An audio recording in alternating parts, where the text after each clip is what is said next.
What's going on, family? Hey man, I ain't gonna show y'all all the liquor back there. I know we out now. We're going live, but my boy back here, Dildy. Hey, Dildy, bring it all in. Boom, boom, boom. Bob, we can't show the boom room.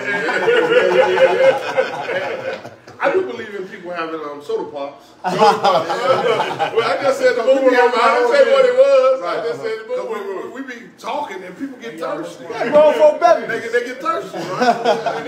and like, so. We ain't gonna flip that around. Yeah. Flip that around. Hey, but I'm just glad that when you get guys, man, like guys together, when we get to just kind of. Hold on. Go ahead, We can't do that while we're doing this. I don't put it over there. Hey, so check it out. Like you were saying, Dildy. Each week, man, Dildy been fortunate enough to allow us to come into his humble surroundings. Brought Mark Aguayo out here. My man Vod Tyson. Kevo over here. The DJ Fish over there, man, be japping. Yeah, take over, big fella. Take over, big I fella. just come here. This is just Chicago, man. I mean, like, I think, you know, what great for me is that I just come here and we talk about Chicago. I mean, I know there's a lot of other states and cities out there, but these brothers from Chicago, so we know what's going on, know what happened, what's going on, and I can get feedback from y'all. You know what I'm saying? And like, main thing that, you know, today my objective is because I personally think that living in Texas, understanding what goes on, I want to see other kids be able to really kind of avoid some of the things that went on in my life. First of all, The pitfalls. But you know, they were really pitfalls, and that's what I want to try to say. But you ain't never heard of me whooping nobody's ass or beating anybody up. But when I was in Dallas, because I wanted to stand up for myself, the narrative came out of me being a bad guy. When none of that happened when I was in Chicago. Yeah. And none of that happened when I was in Westinghouse. And none of that happened. So I'm concerned about the narrative, and I see people like in different ways. If they don't like the kid, they put out false stuff on him, you know, or they say things bad about him. Like, you know, I don't know. Then it all of a sudden catches up, you know, in high school. Like this kid is a bad kid. I didn't have him come to me and say this kid's a bad kid. Oh, I look at the kid and be like, well, see him play 2 or 3 times, man, and I don't, you know, I like, where is he a bad kid at? Because he liked to win. Mm-hmm. Or, you know, and it kills a kid, you know. And one prime example, y'all can tune in on it, is that, you know, everybody knows that Russell Westbrook is high strung. Yeah. But is he a bad guy, man? Nah. Huh? Not at all. I mean, so you say not at all right away, but look at what's happening to him on the other side. But then you got people who get the good, he's a great kid, and they assholes. Mm-hmm. You know, and the narrative that teens put out, or people, press, everybody put out, it affects them. You know, it big time affects them. You know, I mean, you know, it just kills kids, kills their career. And I know my Hall of Fame thing, it keeps getting more ridiculous. Cause, yeah, it keeps getting more ridiculous, man, because they, you know, everybody send me stuff like, you know, say you was the quickest one to 10,000 in that era, and a whole bunch of things I did. I was #1 in that era doing it, but yet because of the narrative, it's not numbers, it's not championships, it's because of the narrative. You know, it really affects people, and I think it, you know, I don't know if y'all feel, I think it needs to drop all the way down to grammar school. Like, you know, people stop calling that kid a bad kid. Stop saying, oh, he don't pass. Look, he's a kid. You know, stop doing it. I think it affects everybody, man. I just think it kills kids. And they do, but the thing about it is, I guess the new word now is narrative. But we know, we grew up where what they said, reality, you know, if a perception is reality. Right. And so, because a person has one perception of a person, they get to spread, and so everybody now believes that that's the reality. And then how many times? It turns into reality. Right. It turns into reality. And how many times have we've met people, and in your mind you feel like, man, they ain't that bad. That ain't that bad. But that was all what they say it is. Yeah. Right. And my thing is, a person who get a lot of, well, who get a lot of attention is they. I ain't met they yet. And I'm looking for they.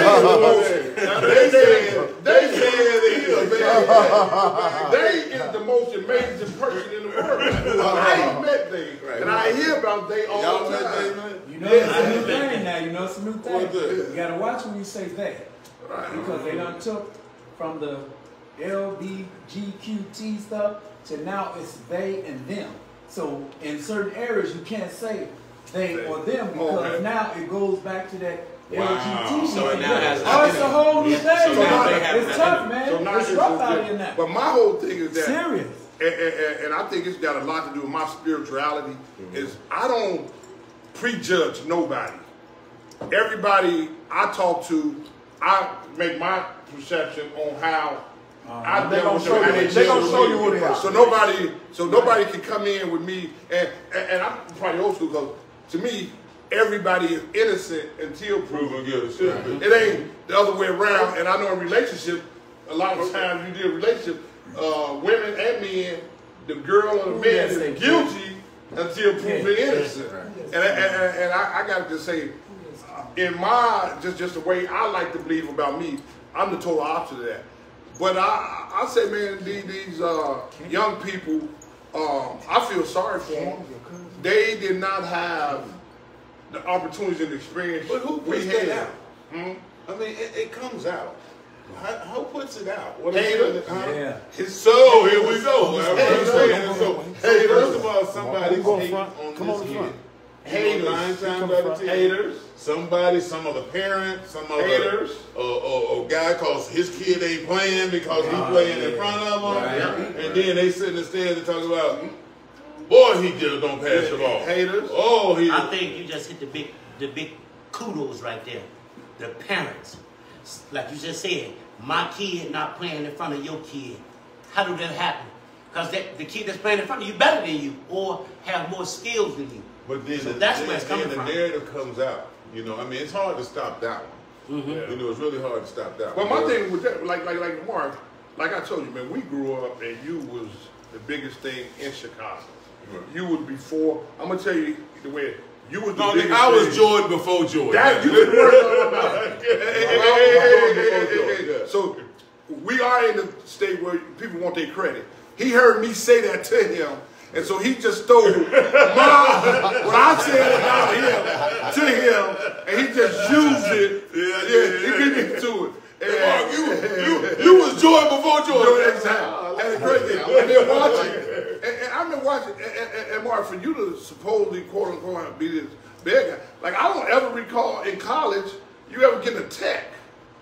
See, I did. See, that's what I don't ever recall you even getting a tech. But you remember last week I said that. What I asked you. What was that? I said, remember they said when I was coming up, the thing that I always heard attached to you was that you was a bully. You remember what you told me? You said, yeah, how can I be a bully? And in my whole career, I had 4 fights. And 2 of them was in practice. Yeah, but I ain't really fight nobody. But you know, I mean, and what kills me is that you guys are the viewers. Okay. And you guys, in my humble opinion, should have be the most informative people about the game. They should be feeding you information when you're looking at a game. They should be telling you information. It don't mean lying. You know, the way to build a game is to have good information. Because kids coming to see that game. Yeah. I got 2 parents coming to see that game. You know, so if I'm coming to see the game, I want, you know, in this day and age, I want closer to the truth as I can get, because let me tell you, some guys in the NBA that are straight assholes. I mean, really. Like we talked about AI.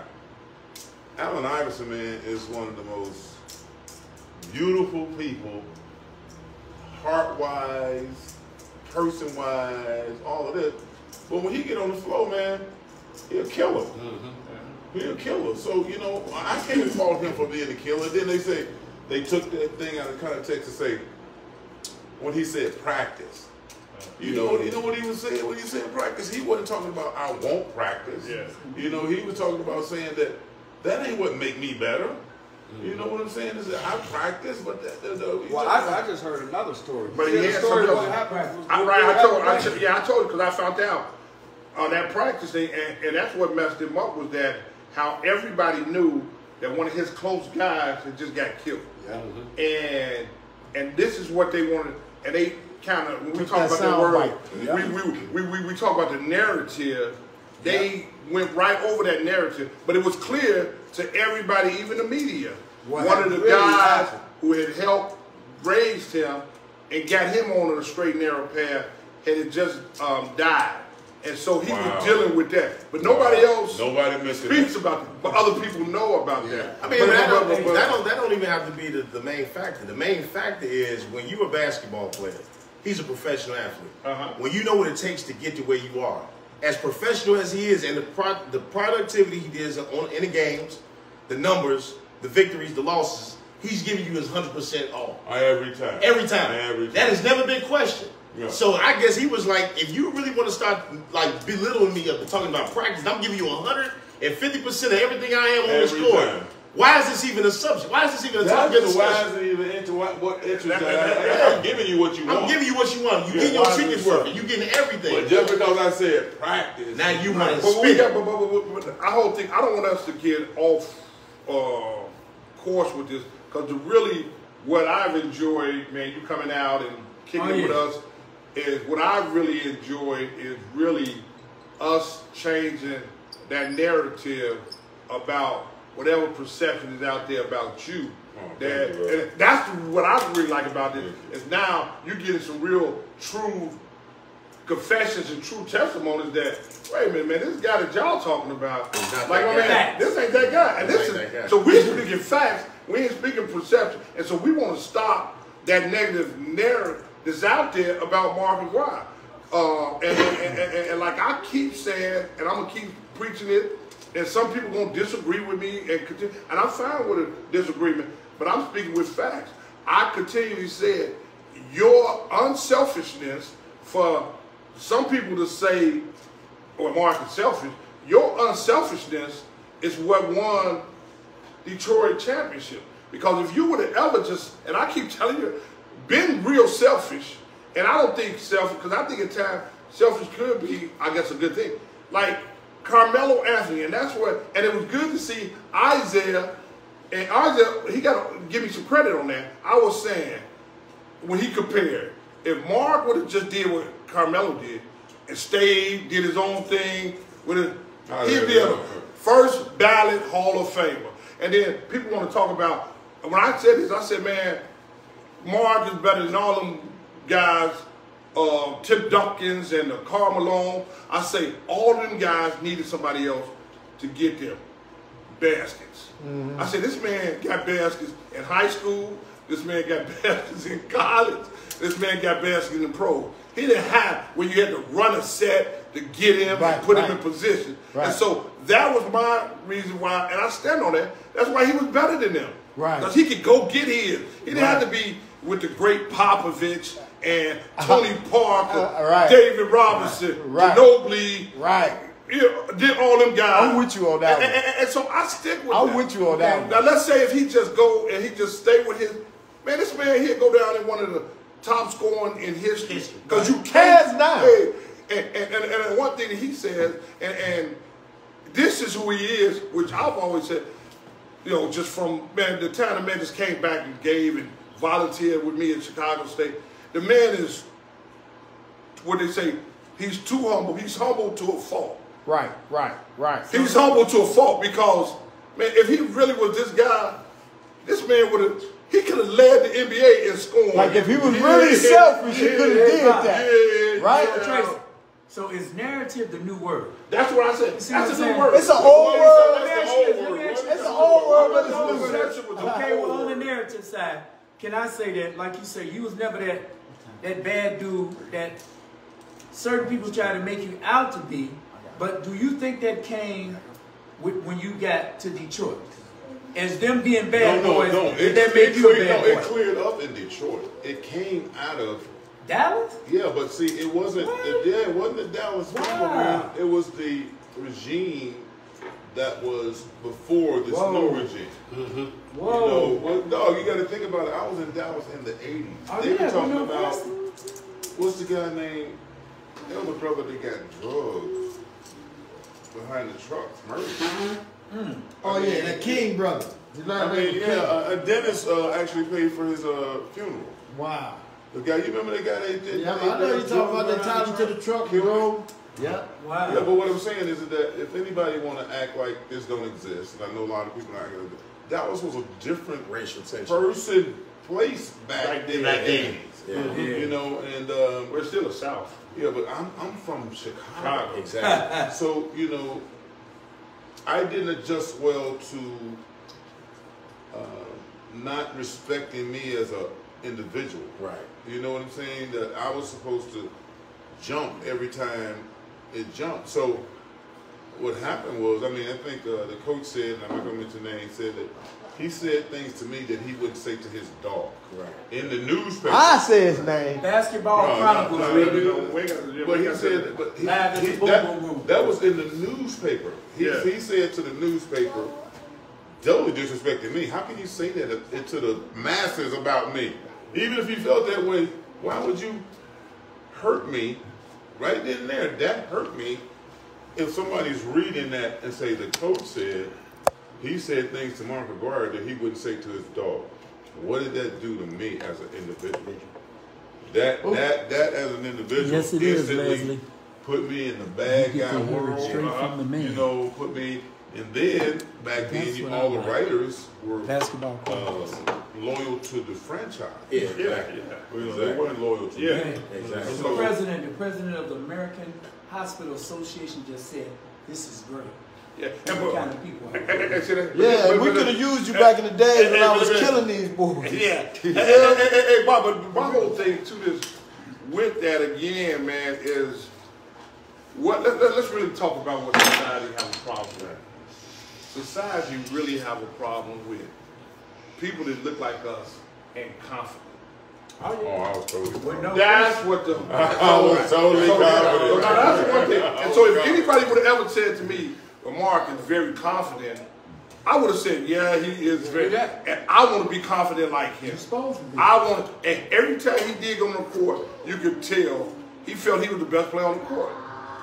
Well, you know what? And ain't that how you supposed to be? That's how you supposed to be. But you know what, Tracy, what killed me is that, and I'm thinking in my humble way, is that this was planted at the call. Meaning that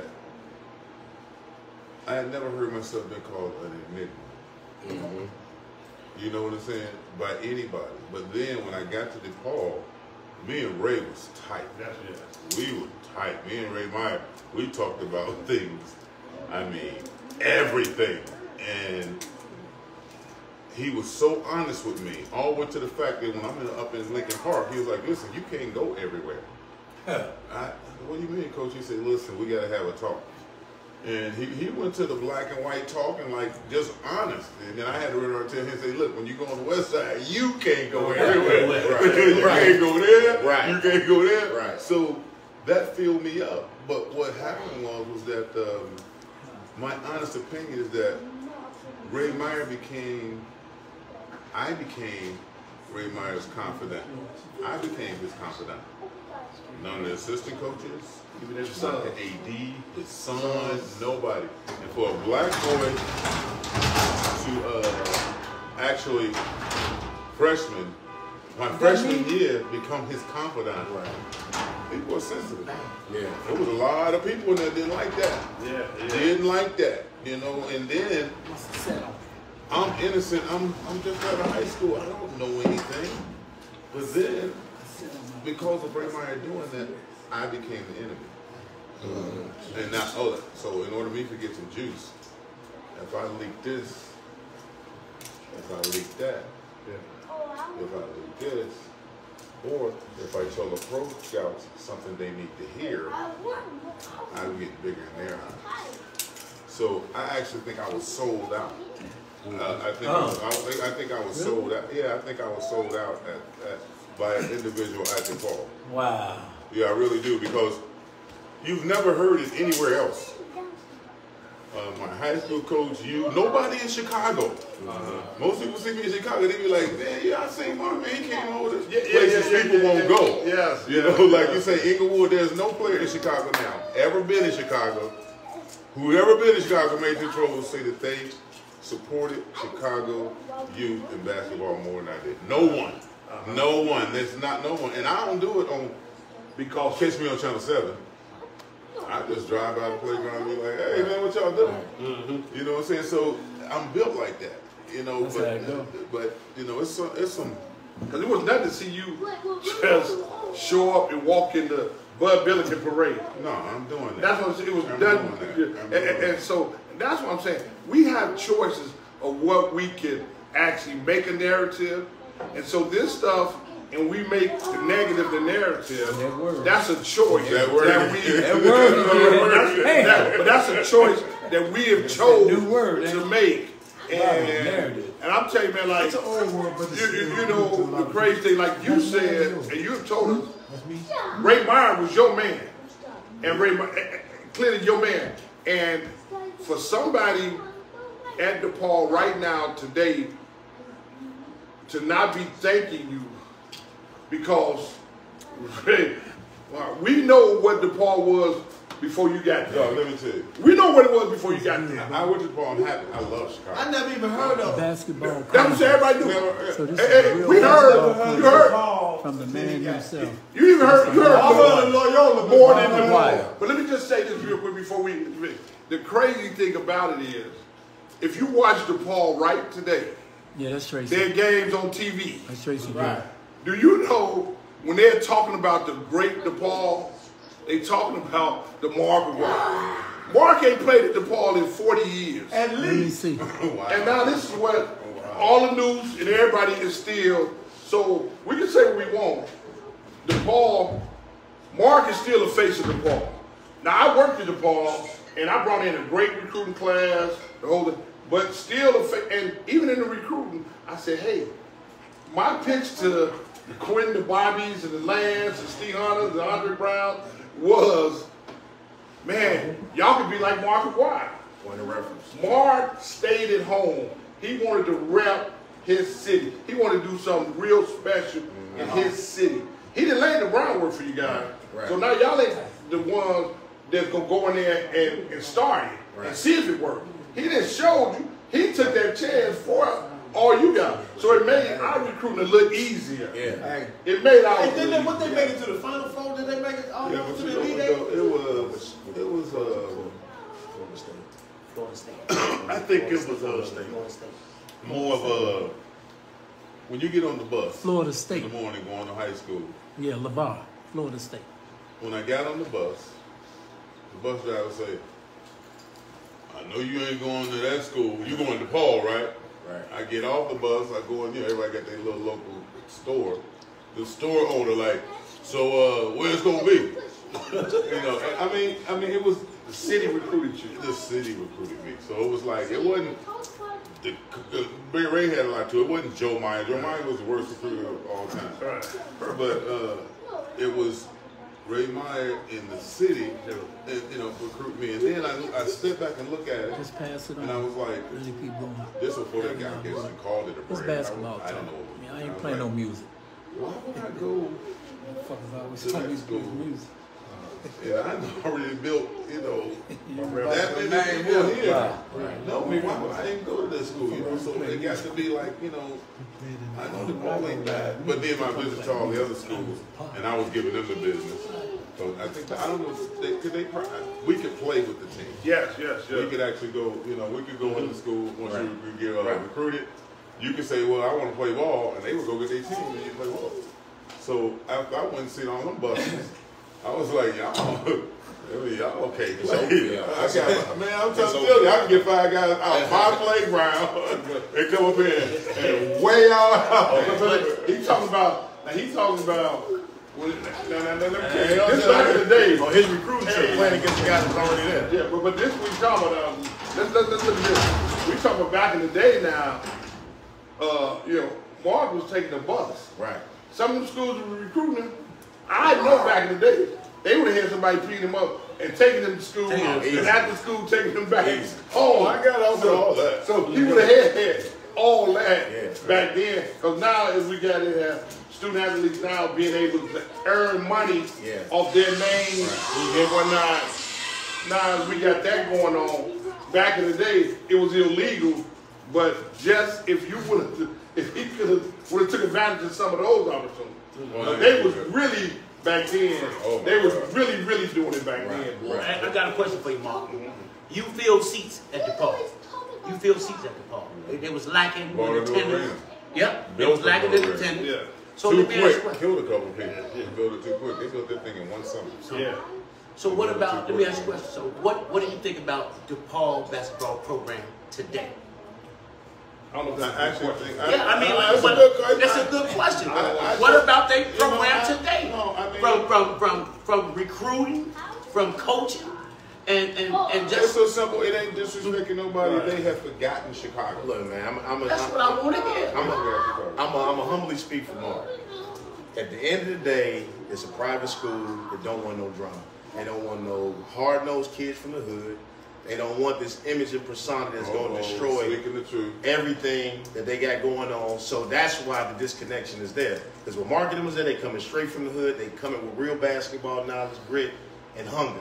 And that's what wins basketball games. All you need to do is get a good guy that's going to coach, get a direction, and it's easy. But that's what we need. That's what DePaul needs. See, and like we said a couple weeks ago, I have came to the realization that the best days of DePaul is behind us. It's the 78 through 80, 182. But that's the best. But what I'm saying is, look, this is what I'm saying. The disconnect is there should be history still lined up with the university. Put the model in place. When you have a model in place, the foundations are. Look at every other big school. They carry their history with. That's what I'm saying. My boy that just got hired at Louisville. Yep. Yeah. Kenny Payne brought in everybody that he knew that was at Louisville. That's what I'm trying to tell you. Paul realized that Strickland shit. But the problem was that I think he has some people over there that wanted themselves to be bigger than whatever. They wanted themselves to be instead of losing touch of what got them there. And that's the problem. And that's the problem. When you cut the lineage, you have no history. Right, and that's the problem. But they in a competitive environment when you talk about the conference they're in the city of Chicago, a city that that they ran. It wasn't no Bulls, Chicago Bulls. Right. It wasn't no other university in the city. It was DePaul. That was who on WGN. That's who everybody was rushing home to go see. And so, it really takes a messed up person to not want to have that back. And the quickest way to get that back is when you say now, the guy that really built our program, now we're bringing him back to build it, to rebuild it as a coach. And that has not happened. And so for me, I don't understand it. But right now, I reverted to just really remembering and still talking about the old days. But it's a fear, man. The old days. I found out that it was a fear. It's a fear. I tried to run it the right way. So I left my junior year and shorted my degree. So, the first thing they put on you is that you got to have your degree, coach. So I said, all right. So I went back to school and got my degree and saying that, you know what, I'm not going to add, most people don't think I'm humble by the way I treat people on the court, but I'm different off the court. On the court, it's a different thing. It's supposed to be like that. Yeah, I'm a Jekyll Hyde on the court. It's supposed to be like that. Yeah, I'm a Jekyll Hyde on the court. So I went back and got my degree. And doing this course of this, I could have, let's go to Jaleel Okafor, Jabari Parker. Yeah. All those guys like Mark, Cliff, straight up in front of me say, look, if you coach, we'll be there. We going. Easy. Yeah. But if you ain't going up there to play for nobody else. And that's common sense. I transferred that over to the powers to be. That's when I knew they were protecting their own self. But that's what I said. They didn't want that image. They didn't want to tear that image. They didn't want their little world being constructed by neighborhood kids. And that's what got you all the success in your athletic program is neighborhood kids. But then you go back to the narrative then. That's the narrative. There it is. There go the word again. There, you see that? There go the word again. Now I'm scared of Chicago neighborhood kids. Exactly. Any success you had on when I was there, was from when Dildy was there. The 2 times that you had success was with Chicago built on neighborhood kids. But can't get in there. But how can they lead with? Huh? How can they lead with that when there's no evidence? The kids that you named, well, none of those kids trouble kids though. No, but they put the narrative out there in order to protect themselves, saying that we don't want the kids. No, you can't get them kids. No, you can't get them. You can't get them. They ain't coming your way. But I tell you, straight up, in a meeting, want to call their daddy, want to call them themselves, they would tell you on the phone, if Mark Aguirre is your coach, I'm there. But it's not about, I'm saying, Mark. Hold it, but then they tried to dumb that down. Yeah. And I'm like, you know what? I'm not. But that's not what it's about. At the end of the day, you have a university, and like you said, Ray Meyer was cool with it, but it was probably some other people that wasn't cool with it. The face of our university is this black boy from the west side of Chicago. Well, see, that's and then again, now if they name you the head coach, the whole talk again about the ball is all about Mark Aguirre again. And so you got some people who still not comfortable with just because the black way face. You look. So you are a selfish son of a bitch. That's what it is. That's selfish. Yes. You don't care nothing about the university. No, you don't. No. That's selfish. You don't. But and that's the problem with that's the problem right there. But bottom line. So you think the boy at Kentucky with that? He going to get him. No, Kentucky the university's going back up. St. John. They will go land in that city to get their kids. Yeah, and that's what's the name went into it's messed up. What's the name went into Inglewood and grabbed Derrick Rose? Yeah, Calipari. Walked up in there. Yeah. Sat down, stayed. Yeah. I've been to every gym, every tournament, everything, and I am hurt by the fact that this machine here, still giving him a chance, but years and years ago, I was like, after you or before you, you had a link in time, so that's why you're able to get Bobby and all that. Yeah. But you went in there though. Yes. I see every game. Yeah. I ain't seen Tip-Ball at no games. But do y'all see basketball? Tell me, have y'all seen some of the big games? Yeah. Simeon, have you seen Tip-Ball? No, their presence is see, and that's the thing about invisible. But you could go, and that's why to me and everybody else, it's a no-brainer, and it's got to be total. It's got to be a total sabotage, because not only could you could go any school where not only the coach is gonna know you, but the principal gonna know you, the vice president, everybody, teachers gonna know you, and that's gonna be the next day. That's gonna be the talk in the class. Hey, Mark Warren was at the game. Mark Warren came to see, and so it's a no-brainer. And I'm telling you, that's the with new your word. model, so what is that? That's the new word. Don't use narrative no more. Let me. What is that? Meaning that are you faking about having a program? You faking about really wanting to be successful because so all that shit you saying underneath, they just trying to get that check. That's all it is. What it is, what they call that window dressing and saying all the right things, because you got the model. And when you sat down, I remember, man, one time, and you sat down, you wasn't even coaching, and you just come back, and you was giving advice, and it was all these high school coaches. Fighting. And you was telling, they was fighting. And you was telling them how the model would be, because you was basically saying, hey fellas, y'all mad at each other. Y'all should be mad that y'all letting these people come from outside this city and this state, come get your players, and they ain't doing nothing for you coaches. No, they ain't promoting y'all, they ain't hiring y'all. That's who y'all, and that was right on point. And the model you had where I'm gonna hire me 1-and-1, we're going to be successful. Yeah, I'm going to push move you you out. Yep. Then I'm hiring But you the got to guy. come back and get And then one you got to of come back and hire one of them. And hire one of them. And so did that that model was the perfect model. You know, I told I'm him. saying, did that mess you up? When they figured, you know how if you became the coach, you would have got all the kids from And right that's what you're here. supposed to do. Yeah, I know, but what you I'm saying know, is that, but my that's how they hires, do it. my hires would have been. I'm not, you know, I'm not against every other city in the country. Right. But these are the people that work here. I got to take care of them. Right. And then they got Patino, all them people up on the East Coast that got jobs all over the country now. Yeah. That was their model. And that's a great model. His son, his It's a great cousin, model. that coach over there, I know him. So when you get a job, you hire him. When you get a job, you hire him. So, and it ain't nothing wrong with it. No, that's the right model. Yeah, and I was like, That's why I think it's a shame that Robert Smith does not have a job in college basketball. And hadn't had. And that's the same. With all the players With he did. all the Wow. not just Nobody- players though, Trey. Yeah. Pros. But before He we got say, pros. but that's the changed thing. program. And nobody has hired him. And not only that, let's keep it real. He's not just a guy that got. He also got a knowledge. Mm-hmm. You know, he's got a knowledge That's of the the part game. that's Game. And so he don't get to advance it.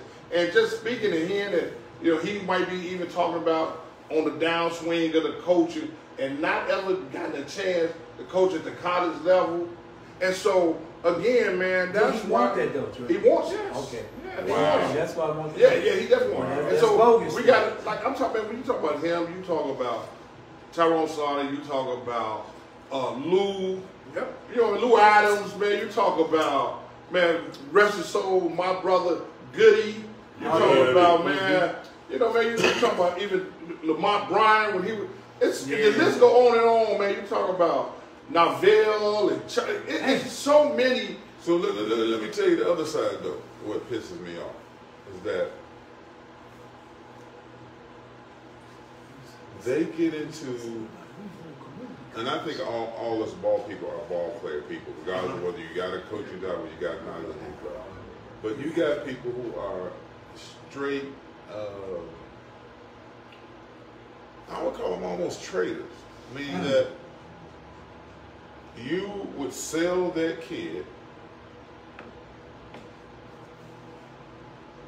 you would get in the AAU scenario, and instead of working together, saying that, look, man, if that kid want to play for you on your AAU team, my respect for you is that I'm not going to give that kid the capability of saying, I don't want to play for you no more, and then come over to my team. No, you're not coming to my team. We're going to be together. I'm not going to do that to you. Because it's hurting the kid in the long run. But it's hurting all of us in the long run. Yeah, It's hurting everybody. everything. So, and now I let you come to me. Now I've made an enemy out of you. Yeah. Because I'm greedy For a kid. for a kid when you should be showing the kid how to respect the game. That's a disrespect of the game. Yeah, yes. You know, I mean, like when we played on the playground, it's like, okay, we playing. The winning team kept winning, Right. and then y'all got somebody to beat us. I didn't leave my winning team because your team got some gym shoes. I didn't do that, or you didn't do that. You know what I'm saying? Even in high school, you just didn't do that. You know, so there are some issues that follow you, but the coaches are so greedy that they will sell the kid. Yes, and then once they sell the kid, then they trying to steal your kid. Yeah. And then, yeah. That's the dirtiest, underbelly, nastiest thing that I see. I hate it. And I hate but let's just talk about this though. Just in the time we're living now, when we talk about college sports, this NIL thing.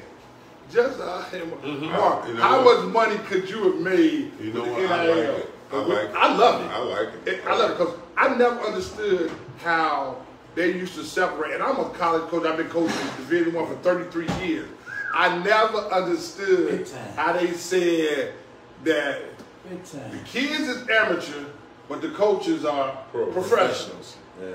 And they were just saying that because your coaches making $2 and $3, $4, $5 million, ain't scored one basket, ain't blocked one shot, ain't defended nobody. But the players who out there doing it wasn't getting nothing but a scholarship, education. And so now though, Mark, and like you said, we can't say, I don't know if I'm going to use so-called because it's education, but how many people actually working in the field that they got their degree? Exactly. So really, but my thing is just with the money, like right now we got 1,400 kids in the transfer portal, and all of them really are transferring to try to find the biggest NIL deal they can get. And so imagine back then when you was playing, how much money, I'm just trying to think, how much money could you have made? Because we got kids now making $500,000 and $600,000 in NIL money.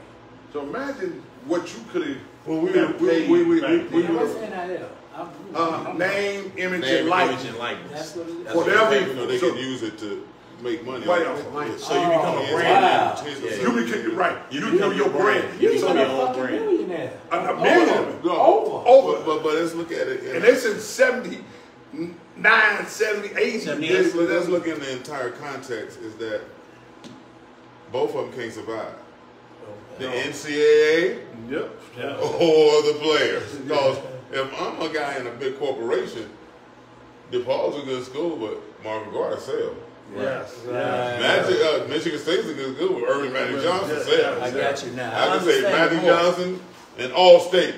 Insurance. Michigan State, he's going to win every time. So what I'm saying is that, what I'm saying is that this shit is like corporation. it's better, but it needs to be a little cleaner. And it's getting there. How do you clean it? You can't clean it up. Well, this is the one thing you got to put saying. it on the universities to clean themselves up. But how? It's now you can't limit, because you can't limit how much a person can make. Yeah. It's the NCAA though. So how do you clean it up? Because what they're saying now is what's going to happen is it's not going to be no more one and dones. I'm not in a hurry now to help mama out, get that house, get that car. Because which will now, actually help the university. Exactly. That deal not going to keep me at home. If I can make $300,000, $400,000, $500,000, $600,000, I'm going to stay in school. But what about assistant coach? How is Mark McGuire getting paid $800,000 a year, and I'm assistant coach, I'm getting $100,000, $150,000, $200,000? What am I going to tell him? Yeah. Right. That's wrong. What am I going to, I'm going to coach him. Right. And then when you got some of these kids going to be making more money than the head coach, how is the head coach at college going to be able to coach him? It's going to be tough. Yeah. It's going to be tough. University is going to have to give up their money. So is it helping them or is it going to hurt them? I think it's going to hurt them. I think it'll hurt. It's going to hurt the small schools. Yeah. It's killing Very the small much so. school. It's killing them. Every best player on every small school is going to the portal, is in the portal, or they on their way to the portal. Or they on their way. And I'm telling you, all the college coaches I talk to, all my buddies nowadays, nobody is going out recruiting. No, it's portal. Everybody is saying, I wake up, I get my coffee, get my newspaper, and I sit at the computer and I watch the portal. And see who's available. That's the recruiting now. Everybody is watching the portal. You don't have to. Everybody. But it also, no. You just go in the portal. But See who's there. everything stems from their greed, though. And greed. Yes. Their greed is turning back on them now. Their greed. So a motherfucker like me, they just will just stomp me under the ground. Community college. I ain't got no fucking job. But it's killing. They give you a large visa. That motherfucker get a large visa. No, but they might let you get some sausage on yours. Dildy, check this out, though. A high school senior ain't got a chance. Nope. They got a chance. It's killing them. A high school senior ain't got a chance. So No now, chance. they might as well go to the prep schools, right? Or go to junior college. Or go to junior college. Yeah. Because prep school, we still looking at you as high school, basically. Wow. So they might as well go to junior college, because you go to junior college, at least we can say we're getting some experience. Because now, all colleges, they want to stay old. Yep. That's the new term now. Like your word, narrative, when in college sports, everybody's saying, no, but now in college sports, they saying stay old. And so they throwing away building the program, because you can't build a program from the portal. Right. This girl You knows get this, basketball. this guy, But you know what? They're gonna She know cannibalize basketball. themselves. Right on, Leslie. I think it's almost a source of Leslie, you know your shit, baby. cannibalizing yourself, meaning that you now say, I want to go get them out of the portal. Okay, but if you go get them out of the portal, now eventually that reservoir of young talent is not going to be there. No. It's gonna have to dry up, because meaning that if I'm a high school senior, if I ain't the top, that means all the other kids that are not the top, they end up just sucking all up. They don't want. Why would I want to even deal with it when I know I can't even get to a school because they saying stay old? Yep, that's what I can't get to it. So now, if I can't get to it, now there's a big lag in going from high school to college. But it get back to a guy like you, though, is what I'm saying, though, Mark. It gets back to, because now, check this out. Now, when these guys, that's why, you know, if Make them all pros. smart, Make them all pros. but if you're smart, Make them all you pro. got to have a guy who's been a pro. There's been a real pro. Wow. And so now he can coach a kid To go on the because pro. he can tell them how to get How you get Well, this how how to you get get there there. This is what you and need what to to work on. expect once you're there versus just a guy that's a college coach, a head coach. Well, that's- who well, can't. well, that's the and so paradigm that's shift. why now a guy like you and guys that's been in the Can league now get that they shot. should be Right. more Get that shot. valuable. Get that because shot. Yeah. the kids gonna make more money than the coaches. Oh, they're gonna. So the money point, they ain't gonna really respect you because I got more money, I'm making more money than you. Versus now, what do I have that you don't have? Well, I got a NBA career, and you want to get to this. Yeah, 'cause so it's you don't real money. listen to me. I Listen never to me. looked at Yeah, it. Yeah, hold on. You mean Yeah. to tell me you saying the kids can make more money than the coaches? Yes. What? Absolutely. Uncoachable. Uncoachable. They'll be Eventually, uncoachable. it's headed that way. What? When you having it going on right now. So now, I ask you this. How in the hell can he coach that kid? That's what we That's say. It's gonna be uncoachable. Damn. But that's why you need somebody who's lived that lifestyle, who's paved that way, who's already succeeded at that level. But they try No, to he get can- you. can What hold they it. trying to get to. And Wow. Mark, That's the only thing. you got the numbers and you got the ring. It's not even that. It's the experience. It's the maturity. It's That's- the that manhood. come from him. It's all Leslie the know things that basketball. create authority over a kid. That's without the key. That's the key. Authority Did you key. know I that? will I will follow follow you. you. And that's You got that. And that's why, You know your again, a basketball. guy like you become important again about that. right. And so that's why I said, man, on so many levels, DePaul has just missed They on missed so it. many When levels. Ray left here, they lost it. all. Yeah, they missed it so No, many see, levels. he had all those things. Yeah. You know what I'm saying? Yeah, on so many levels they Man, missed wait, it. this man used to leave practice every day my first year, and I was like, man, where you go every day? And then he said, well, it's coming tomorrow, and I tell you where I'm going. And then his sister brought down a list. Never got any money, but built up with Paul. He visited a corporation, a school, every day, or recruited somewhere every day. every day when he left practice. I said, Wow. why are you doing it? He says, so now there's no door in Chicago that's not open. Put in work. Yeah. Put in work. He can walk into any corporation, anything, and then say, look, I need money. Tomorrow, that check on the way. You know what I'm saying? But so his level of respect, because he spent time like that. Build a relationship. Oh, he built relationships. Yeah. And he just built relationships. So now, I ain't gonna name the name. I go up and they don't know what I'm saying. I was like, so, you know, how was your recruiting going? It's going okay. I said, so what are y'all doing on fundraising? You know, what's going on? I said, so who did you see? Yo, Right. nobody. Nobody. That's you, man. They asking for it, asking and going to their building and seeing people work. Right. Two different things. Right. You asking me, what are you giving me? You know what I'm saying? But Ray would give it to him first. Like, oh, y'all got a big corporate meeting? They want to see Ray Martin? I'll be there. He wouldn't take no money. But then next year he said, look, we having a fundraiser. Oh, Mr. Martin, how much you want? Yeah. But they going out asking now. Yeah. You got to put your work Gotta in, put your man. work Before, in, yeah, man. you got to put your Gotta work put in. your work They in. got it all backwards. What I mean, the fuck is wrong with these schools? Not wanting that to make it the best. We go back to what LeVar said, how DePaul don't want this kid from the It West ain't that they Side, don't want this kid. But wouldn't it been like, okay, let's get Mark and we know we're going to build this program. I'm going to call it really what it is. And what it is, What? Cool Curve, it's not that they don't want a certain kid. Let's call it really what it is.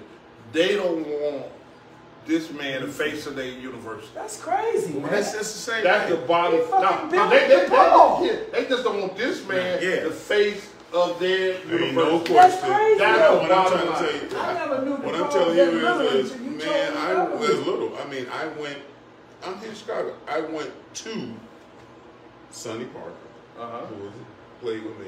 Right. I know Jaleel. I know they AAU coaches.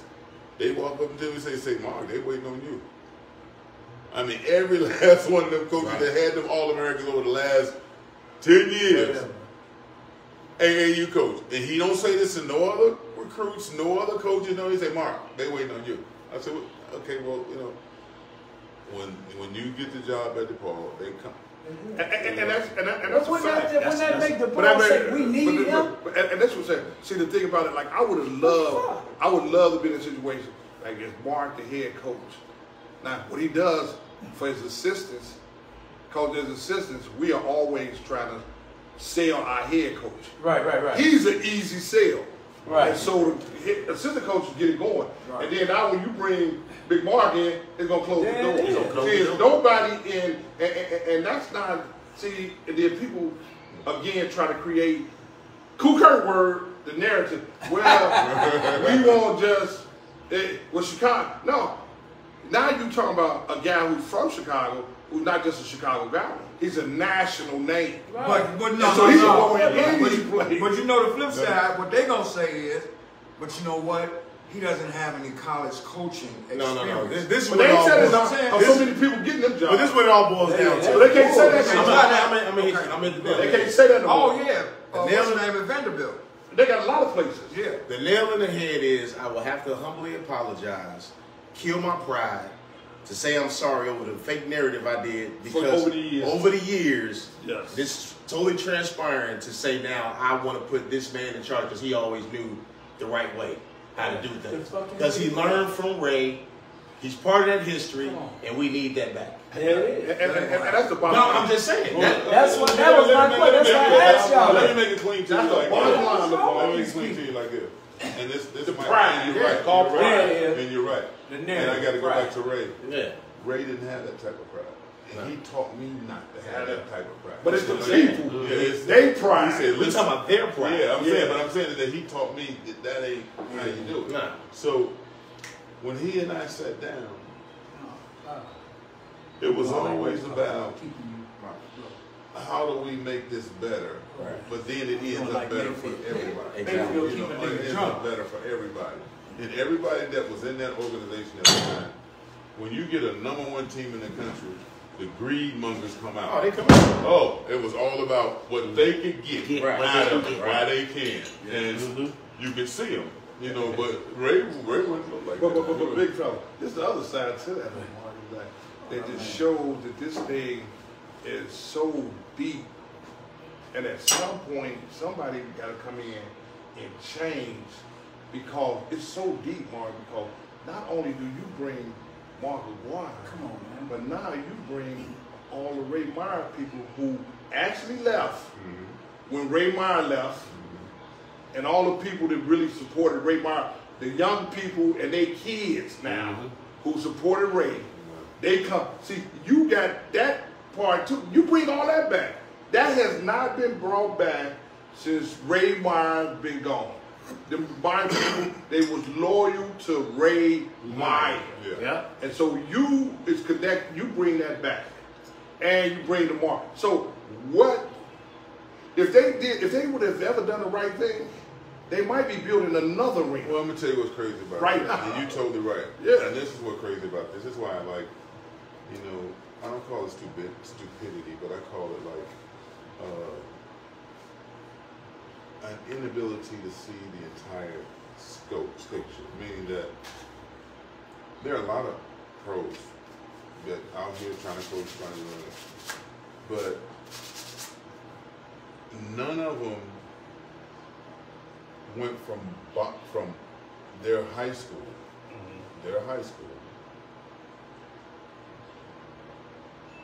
from their city, very few from their city, like the Birds, from Terre Haute, the Magic Johnsons, from Lansing, that encompasses a growth capability that doesn't come off.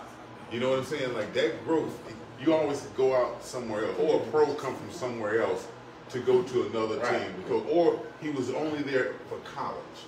You know what I'm saying? He came only for college. Not homegrown. But to be homegrown and have that kind of success, you get everything you want. Right. You get everybody you want, because it's like a loyalty to you. Yeah. Because you loyal to us. You went high school, you went college, you went everything was us. It's the pure DNA of the city. You appreciate home, and if you can't value that, then you don't value. And that's the problem. Exactly. And like you said, and what you said, it was so point, man. When you came, it just showed you when you came to DePaul, how many other people was fast.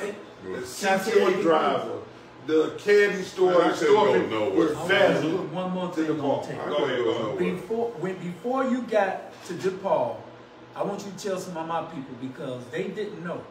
They wasn't even a D what before you got there. They was D1. They were D1. But they were what? They were D1, and if they had another bad season, they told me they would slip it to D2. Yeah. There it is. When you got there, what did it do? Well, first year, it was Final Four. Yeah, we went to the Final Four. Okay. First year. But you know, it's like first year. But it was like fucking year. But see, then there's another problem. So it's like, if y'all were any type of coaching staff, you don't go from almost slipping into the darkness. The darkness. And then go to the Final Four. Yeah. Don't happen. That's all I'm saying. Happen. But what I'm saying is that, so here you go, that jealousy, that I was raised coach. I didn't know it at that time. Right. But it was me and him. Them other people, y'all used to have separate people. He told me to stop every time before I go back out to the court, and he just wanted. I didn't know what he was doing. I just want to know what you see. But I knew his offense so well because I sat in the basement, we called it. We had the old big screen TV. In the basement. Every day he said, when you come from your last class, just come by, and I enjoyed it. He said, come by here and see me, talk to me. So we used to sit down there at least a couple hours every day. And I looked at him, and he taught me his offense to a T. I mean, he taught me when I see this, so Mark, when you see this, and them guys playing like that, what do we go to? What do you coach on the floor? And then I would tell him, I said, well, coach, if I see him right there and he's doing that, then that weak side is open. He said, yeah, that weak side is open. So when you get the ball on the post and you see that happen, you gotta focus on the weak side, okay? And then he taught me how to, like, when you're in certain spots, there's certain way they can't help. So I was sucking all this in. So when I go back out to the court, in the real game, coach on the floor, he used to say, Mark, he didn't tell it in front of them. He said, before you go back again, every time, just look back at me. I might want to ask you a question or tell you something. I said, okay, go. So a lot of times, it got to a point, he said, come here. And I'll have to come over. He said, what do you see? I said, well, in our split offense, this guy right here, when we do the split, he's on the wrong side, inside. He said, okay, well, get that little drop pass. We only need one. Then he'll be on the right side. Then we can run our offense. You know what I'm saying? Because he was trying to keep the guy from split. He would be on the wrong side. He said, need you, I'll tell Gary or Clyde, I want them to slip that. And you drop them. Don't throw no bad one. When you see it, drop it. And he said, if we drop that, then we can run our offense. And, you know, just little stuff like that. But I didn't know that, though. I was just like, so you were a player coach, actually. I didn't know that. And a man, so two things I got to say. So the man just dropped some names, like some casual names. Right.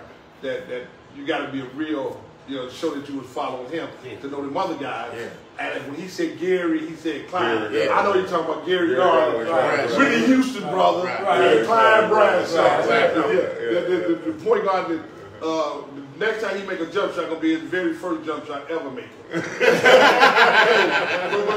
but like we say, this is in the boom boom room, uncut. Well, give us the real story. Well, give us the real story. Uncut. Hey, you had to have somebody tied up in a closet or something, or something, man, for these people to not show you the proper love that you have earned and deserved. What did you do, man? Who did you hit in the mouth? What did you piss off? Who did you Whose wife you smashed? I'm totally honest. You don't understand. No, I'm just joking. We just power of the media, man. Nah, I think we just joking. That barbershop talk. No. But you know, in life, no matter what we deal with, people of color, we gonna always have this issue when we get respect and power, and nobody want to see us get that high. It's always going to be it's always going to be a devil in between. The higher you go, that's going to try to stop you from getting to the top, because you ain't supposed to do what we do. You know what I'm saying? That's just the real. You ain't supposed to do what we do. You can do your thing. You do your thing, but you ain't supposed to do what we do. Yeah, absolutely. That is the key. And I go back to what Tracy said, man. It's all about the image, the black face. I don't care what's said. It's a black face, man. They don't want that. Tyson, the narrative. The narrative. But that was it. The face of that universe. But that was it. No matter how, we don't want you to do what we do. But what it is, though, again, it's dumb. It dumb ain't even work. Dumb is it just shows you. It just shows you the power of just hate and what. Because do you know how much money it cost them? This what other people don't know. DePaul was about to also be bankrupt. I can believe it. The Biggies did that contract with Fox. And Fox gave each school a share, and they continue to give each school a share. Right. They were about to be like bankrupt. Yeah. And so my whole thing is, you could have easily never even been in that area. But that's pride. Money is they cost you. But that's pride. And so when it's that, when you that money, you jeopardize. You refuse, because the money that this man could have brought in, and could have continued to brought in. It's the same. Bringing that program. He had every kid on the west side coming to the Paul game. Every kid in he can't go nowhere where if the kid don't know him, the father know him, or the uncle, or somebody, the mama or the grandma, somebody knows family reunions where they this is the killer part. I'm just showing you on every level how this works. So I'm in Denver Nuggets camp. Okay. I'm dragging Eduardo Nahara. Yeah, I remember him. New Mexico. I remember, yeah. I get in the camp. Jeff Bizdella, because the head coach, just came from Miami after I left Miami. Then you got Keith Vanderway's the GM. Whole new staff. You know, Carmelo's like third year. They got Chauncey just came, so they looking for a small forward power. We in the camp, he just get drafted first round. Training camp was crazy. Killing this dude every day. He can't even guard my socks. I get cut. So you exit interview. We sitting down. They already said, if there's anything you need, we got you. Anything. You always be here with us. If you need a referral, we need a worried about that. My question is, how did I not make this team? He say, who can you sell tickets to? And that's a part of it. That's been realistic, man. I said, man, you give me, you saw what I'm doing on here. He say, this man's the first Mexican born coming from Mexico. And all the Colorado. He played in Oklahoma. And big Mexican. Did he play in Oklahoma? He played in New Mexico. University of Mexico. Okay. Lobos, whatever, Lobos. Lobos. I played my next 13 years in Europe. That's what I'm saying. You think about that. But he would have better sell tickets. But I'm just giving you the narrative. You see what I'm saying? I just showed you where the focus is. Sometimes the focus overtakes the obvious choice. So I'll follow. I'll piggyback with the money. No. But that's what it was. That's what it was. But I'm saying the money you could have brought. No, it's like not. He had a great point where that other guy, he gonna bring a whole nother. But this is how I'm gonna tie him in. A whole nother group. But this is how I'm gonna tie him in. Watch that guy. But this is how I'm gonna tie him in on this situation. That brought money. Now we'll go to the NBA still on the same caliber, and we'll have 3 players that are sitting on the bench and we just signed for $3.5 million. They ain't playing. but I will not fucking let you outshine me and make me feel like I'm done for making that decision, signing these 3 people. They'll get rid of you. And I'll get rid of you because, and I'm going to play these Bulls. They have to get rid of you. Because they don't want to look like they made the wrong decision. They got to get rid of you. That is why when he's in a situation where someone entrusted him to be a leader on the floor, he has all these great characteristics to be a leader. He knows the lineage that he has is so genuine. It should be back in the program because that's how it was founded. Well, I'm going to tell you how messed up this is. Woo! This is hot shit. A guy named Marlon Wiley. Basketball Chronicles. Marlon Wiley. Just a nice kid, really good. He's in the association now. And I got in trouble in Dallas for this. Is that we out here playing. Marlon worked hard. Was getting better all the way through camp. We had 2 people on the camp. You know, I'm not a racist. They were white. More than killing. We come down to the cut time. Here we go. And I hear they talking about cutting more. This is why I get in trouble. I said, this is bullshit. No. I said, look, he can help me more than they can help me. But they look at me like it's a racist situation. I was like, this is not a racist situation. Y'all see it every day. More than playing with Derek Harper, giving Derek. I talk to Derek say, man, more than make me play. Give me fits. Them other people can't even keep up with it. So you mean you gonna tell me you gonna cut more than Wiley and keep these people? I understand that piece though, because how many people look like Moreland that season ticket holders versus look like them other guys? But we got to talk about it, dog. But I'm saying that's how they spin narratives. That's how they make it. But this is what we have our. Because they had the whole thing. But this, the NBA say at one point they had a guy who said the NBA has gotten too black. Yeah, I heard that. Let me put it to you. I heard that. Let me put you like this: is that so? Y'all brought me here to win a championship. That means every player on this team has to have a counterpart that's pushing him. You got 2 people that ain't gonna guard Derek at all. That's my point guard. I say I ain't going with that. You know, and at that point I had juice. I had huge juice. For all in Dallas, just had juice, and I was like, nah, we're not doing that. So I got the hater mail from that too, because the coaches felt like I was over my bounds. You know what? I got Magic. I got all these people in the East. I'm trying to catch. I can't catch them like that.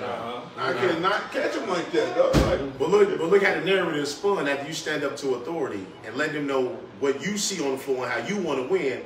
They're gonna undermine you and then say, well, he's being unruly. Oh yeah, they put all that. They put all that out there. And really, like, how many players is in the NBA on a team? 15? 15. Sometimes 15. So really, after 9, them others don't really even count. They practice guys. They just practice guys. Right. And so you think they're gonna give that to somebody look like us? That's what I'm saying. Because it's branded. They already knew who they wanted to sell a team to. Come on, if we that was my problem in Dallas. Yeah, the fact that, and my mother built me to where, I'll put it this way, is that by nature I can't be racist. And I mean, just right. And we can't by race. I can't. Yeah. I grew up on my first. I mean, from the ages I can't remember ages like 4 through 6, almost 6. I lived in a hospital. I had rheumatic fever. I remember that, yeah. So, at 4, you don't know racism. You know, so I had black, white, and Hispanic. Right. Those were my friends. Right. I knew nothing else. That's all I knew was that.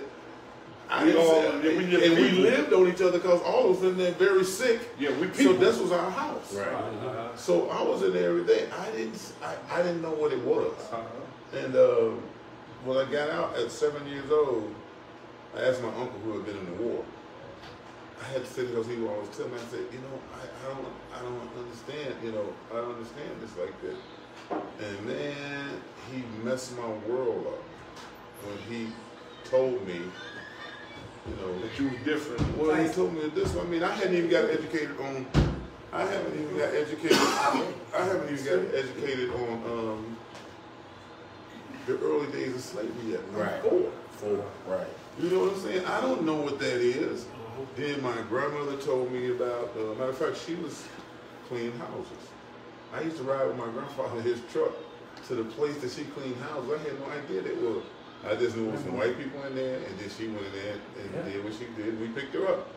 So, by nature, or how I was brought up, I seen white people be beautiful people. They families, they all the families, the white guy, all of us was just there, and they hugging me just as much as they hugging the other kids. Right. So I never saw So it. you never, exactly. I never saw it. So it's in my DNA because I know you white, but you know I can't not like you just for that. Just because I can't do it. You know what I'm saying? So, and it was kind of a double whammy because I never recognized racism. I looked at the problem and not race. You know what I'm saying? And when I got into the scenario where I catapulted to the NBA, it's like, I'm like, what you talking about? Right. He better than him. It wasn't a race thing. You know, just the way around. I backed Detler Strength over Jay Vincent. Oh no, Detler cold. Detler cold. I was like, Detler cold. And then they traded Jay Vincent. But I don't look at it like that. I look at it in terms of. And you was trying to win. Right. So I you ain't was never for the lost. best. Right. I ain't never lost, Dildy. I ain't never lost ever. That was a motherfucker. He's like, you trying to keep over. But you know what? I need all y'all. I need all my killers. I need all my killers. And then I look at that and then, well, you gotta know. I need another. I gotta catch him. I'll tell you, that's interesting though, Marty. You said you never lost, though. You won at all levels. Now that's strong, man. I ain't never lost. That's I missed a chip in a few, but so far as I was always one of the best teams playing. Yeah, period. that's strong, man. Now that's strong. And that's big volume right there. That's big volume right there. What does that do? That's it strong, goes back man. to the resume. You see what I'm saying? It go back to the resume. That's strong. Why man. can we not make that thing happen though? You see what I'm saying? What? So it has to be color. It has to be who he is. Or just plain hatred. It gotta be. Hatred. What's the word again? Narrative. That's the narrative. Why he wasn't never who he was. That's the damn fucking. But see, that wasn't it's the crazy call. though. I think it was just hatred. Yeah. I think it was hatred That's because I think jealousy. my name was too big. It was bigger than Once I got in there, They don't like that. They don't like it was that. It was bigger than the school. We don't want you where we supposed to be. You can't have that. That's the deal. But okay, so y'all gonna really roll with that though. understand that. Y'all gonna really roll with I roll with it's that. just I can't hatred. understand that. So you telling me if it was somebody who didn't look like him, Oh yeah. they wouldn't treat him the So same then way? what's the name? Get a job up there. He's a pretty good player though. Kevin Edwards. Don't talk about that. Yeah, yeah. So Don't talk about that. Yo, you see what I'm saying though? If it was somebody else, I don't think that they would. Klein Smith. Yeah, Tommy. Yeah, he Now, worked he's got there. the high school. But he worked there for. He did work there for a minute. But he But he was assistant coach though, right? wasn't gonna go through the same scrutiny though. You Did see I what I'm see saying? any? Were there any other brothers that were assistant at all at the point? I don't think so. No, So all you saw was. classroom.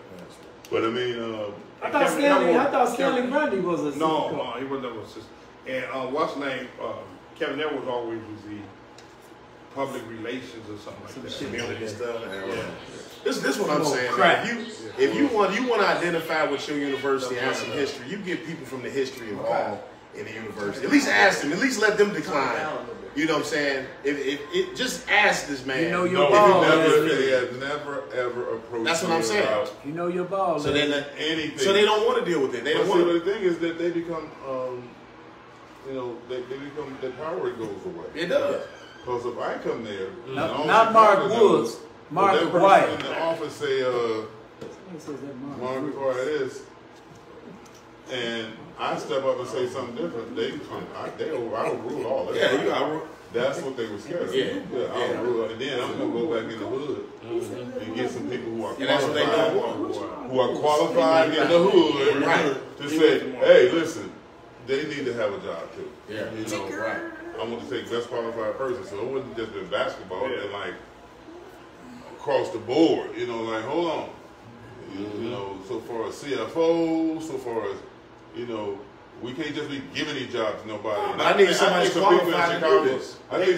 They're going to have to find somebody who really loves the university. But that's what I'm saying. That you can't be in the positions that we sit in. We don't want you to have that kind of power. No, I'm saying, no, if they can find somebody who really loves the university and really want that university to excel, and they ain't about them, and it ain't about their pride, but it's really about the university, and they doing what's best for the university.